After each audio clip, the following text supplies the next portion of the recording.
Operation కర్రెగుట్టలు. మొత్తం దాదాపుగా ఈ ఛత్తీస్గఢ్ అండ్ తెలంగాణ బార్డర్ ని కలిపేటువంటి ప్రాంతం ఇది.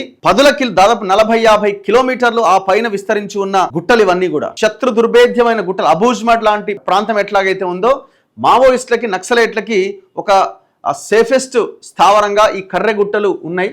ఈ కర్రెగుట్టల్లో దాదాపుగా 100 మంది మావోయిస్టులు ఉన్నారు అన్న సమాచారంతో పోలీసులు మొత్తం దాదాపు ఒక 10,000 బలగాలు ఆ కర్రెగుట్టలను చుట్టుముట్టినాయి. ఏ క్షణం ఏం జరుగుతుందో అర్థం కాని పరిస్థితి. కొంతమంది ఏం చెప్తున్నారంటే హెలికాప్టర్ల ద్వారా ఒకవైపున బాంబులేస్తూ కింద ఉన్నటువంటి బలగాలన్నీ లోపలికి చొచ్చుకొని వెళ్తూ అక్కడున్న ఏదైనా బాంబ్స్ కానీ ఇవన్నీ పెడుతున్న క్రమంలో ఈ బాంబ్ స్క్వాడ్ల ద్వారా తనిఖీ చేస్తూ ముందుకెళ్తూ ఆ చనిపోయిన నక్సలైట్ల శవాలను తీసుకురావడానికి కింద పోలీస్ బలగాలు ఉన్నాయి. వానికని వీళ్ళు బాంబులు వేసేది మాత్రం పైనుంచి అన్న ఒక చర్చ కూడా స్టార్ట్ అయింది. కానీ ఏదేమైనా అక్కడ ఏం జరుగుద్దో ఏ క్షణంలో అన్నది అర్థం కాని పరిస్థితి.